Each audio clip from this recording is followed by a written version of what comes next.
يا مساء الفل عليكم. تعالوا نعمل مع بعض تشكيلة من الفطاير في منتهى الجمال. هنعملها سهلة وسريعة وكمان من غير تخمير، هتنفعنا في الفطار والعشاء والغدا من باب التغيير. وكمان ممكن نعملها بأشكال صغيرة لللانش بوكس للأولاد. تعالوا بقى نشوف المقادير. أول حاجة معايا 4 كوبايات من الدقيق، معلقة كبيرة من اللبن البودرة، ربع معلقة صغيرة من الملح والزعتر، ومعايا معلقة من السكر، ومعلقة كبيرة مليانة من الخميرة، وربع كوباية من الزيت الزيتون، وكوباية من المية الدافية. تمام كده. ده ضفت كمية الدقيق كلها الا نص كوباية، تمام، مع المكونات الجافة، واقلبها كويس جدا. وبكده خلاص اول خطوة جهزناها، نركنها على جنب. هنا بقى نص كوباية من الدقيق وكوباية من المية الدافية، نقلبهم مع السكر والخميرة، نقلب كويس جدا جدا. وبعدين اغلفها بالاسترتش، اغطيها كويس جدا واسيبها في مكان دافي تخمر لمدة 10 دقايق. وافتكروا كلامي، سهلة وسريعة ومن غير تخمير، مش هتوقفك خالص. هنا بقى اول حاجة بعد ال10 دقايق ما شاء الله خمرت معايا ومظبوط، هبتدي بقى اضيف كمية الخميرة على على الدقيق والمكونات الجافة، واعجنهم لمدة 10 دقايق. تمام كده. طبعا ضفنا برضو ربع كوبايه من الزيت. لو لقيتوا العجينه يابسه قوي تقدروا تضيفوا لها معلقتين من الميه، ولكن انا بالنسبه لي ما كانتش محتاجه وكانت مظبوطه. تمام كده. كده خلاص العجينه ممتازه. هرجع اضربها تاني لان هي كانت بعد 7 دقايق كنت بشوفها، لكن هي اخدت معايا عجن 10 دقايق بالظبط. تمام كده. هبتدي بقى اقسم العجينه لكور صغيره، انا اقسمها من 9 ل 10 كور كده. تمام كده. طبعا اجهز دقيق عليه رشه كده من الدقيق. تمام كده. هكور بقى كل الكور الصغيره دي، تقدروا تعملوا بيها اشكال كتير زي ما قلت لكم. زي ما قلت لكم هي مش هتاخد منك وقت كتير في الوقفه. يعني انا تجهزي الحشوه والعجينه والتسويه مش هتاخد منك غير ساعه، ساعه الا ربع. مفيش، مش اكتر من كده. يعني هتعملي حاجه في منتهى الجمال، لذيذه جدا.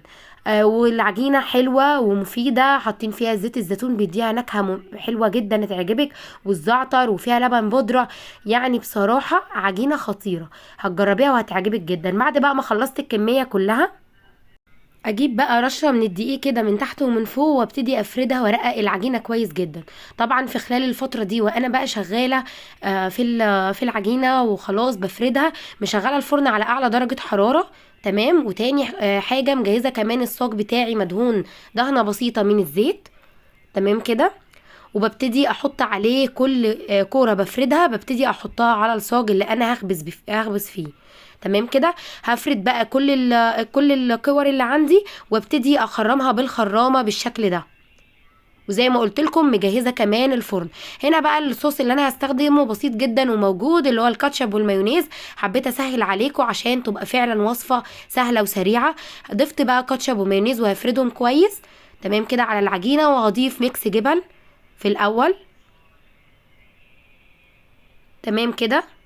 وابتدي بقى اضيف اي مكون عندي في البيت. انا متاح عندي لقيت في هالبينو، بتبقى طعمها حلو جدا في المعجنات، سلامي، بسطرمه، تونه، اي حاجه متاحه عندك استخدميها، او حتى لو هتعمليها بجبن بس. تمام كده. هبتدي بقى اضيف الزيتون واضيف كمان الهالبينو. كان عندي لقيت في يعني فلفلايه وخضره وفلفلايه حمراء وفلفلايه صفراء، قطعتهم شرايح زي ما انتم شايفين، وكفتني في الوصفه كلها.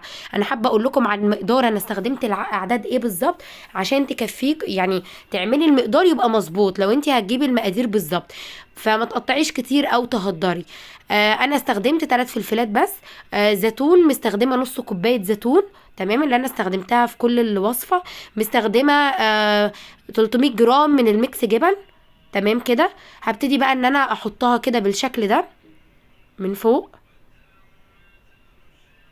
طبعا لو انت عايزه تزودي الجبنه عن كده دي حاجه ترجع لك، فانا بقول لك المقادير تكون سهله وبسيطه، حاجات بسيطه جدا.